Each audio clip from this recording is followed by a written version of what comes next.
Bandeko babolingo mbote na bino baibo mesana kulanda chaîne na biso ya www.zoomel1000.com. Lelo tozali na esengo pona kopresente bino ba émission na bino obo mesana kozela. Ngai papa Roger Babo lelo na kopresente bino ba émission obo mesana kozela mokolo na mokolo pona kotalisa na bana ya Congo eloko nini oyo tobombeli ba. Rosalie Lokosu na zui responsabilité monene na chaîne ya www.zoomel1000.com pona kotalisa na bapeple congolais vérité to bosolo oyo nini esengeli na biso bana ya mboka toyeba esika oyo bato bazali kokangela bato misu to bazali koyebisa bato bamakambo oyo ezali ndenge wana te ebongi malamu ete biso bato ya Zoomel 1000 totombola mongongo mpe toloba tolakisa bango bosolo po ete mboka na biso ekende liboso po ete bapeple congolais bayeba eloko nini tokoki kosala po ete nyonso tu ezali kaka mpona lokumu ya mboka na biso po ete ezali esengo mingi mpona kotangusa bosolo na kati na biso ba diaspora congolaise oyo tozali libanda ya mboka. Na ntango oyo bozalaka bisika bozali nde bokolanda basango ya www.zoomel1000.com. Bandeko babolingo mbote na bino bayebomesana kolanda radio Zoomel 1000.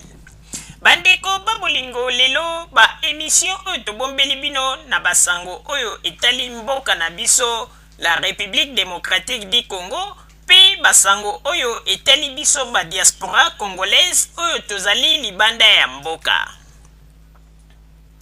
Bandeko babolingo lelo biso tobombeli bino basango ebele na oyo etali mboka na biso pe tobombeli bino lisusu basango na oyo etali ba information ya biso ba diasporas congolaise oyo tozali awa na libanda ya mboka.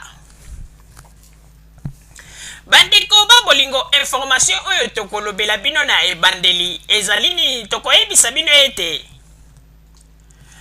ba opposant congolais ya lelo bakomi nde kosakana na bapeuple congolais.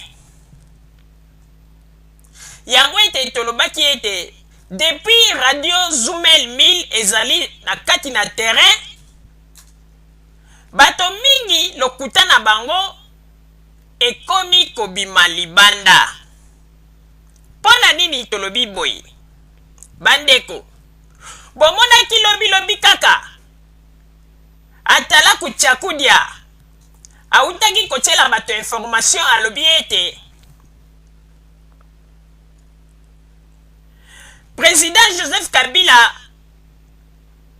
basalaki ye balingaki kosala ye coup d'état na garde du corps na ye na mikolo eutaki koleka.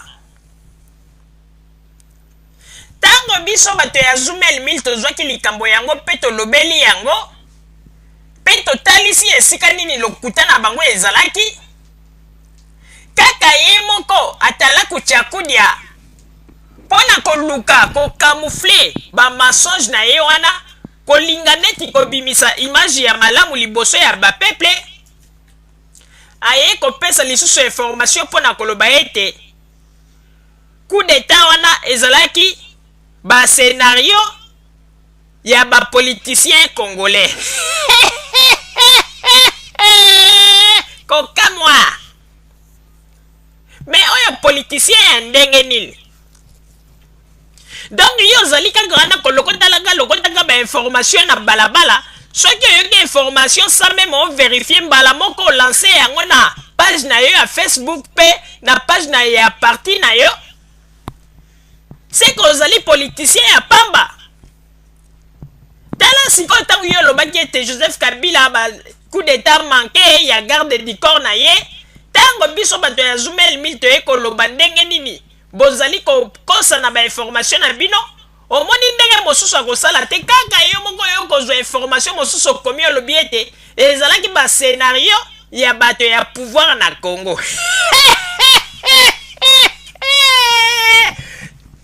Atala kuchakudia tokoyebisa yo boye tango lingi kopesa ba peuple congolais information il faut ko verifiaka yo moto mesana koganga ete oyebi makambo mingi yo moto oyebi meme bakonzi oyo bazalaka na États-Unis bapesaka baprésident africain bokonzi kuna na Afrique. Oyebi pe meme bato oyo bapesaka baprésident bokonzi kuna na Congo. Kaka makambo nyonso tu yo oyebaka. Me ndenge nini na likambo oyo oyebaki yango te oyeleli kotia information mbangu pe nsima nango olie moto mosusu aya kodementir kaka yo moko ye sikoyo kobalusa information yango mpona koloba ete ezalaki je omoni mpona koloba ete na politiki yango yo moko mpe oyebi yango te.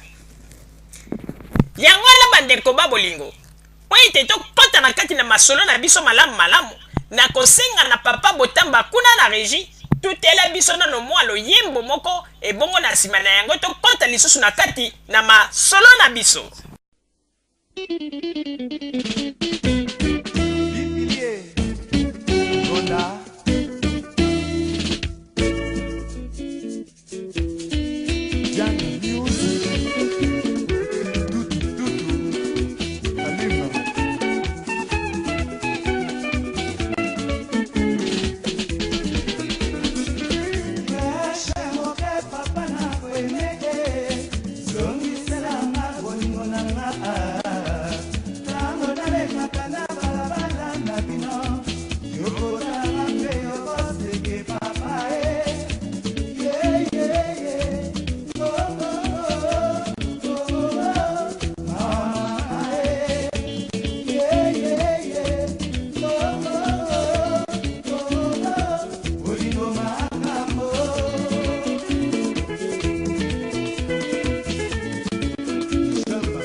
Menga, Kaf Kabungu, Sandiki Tsungila.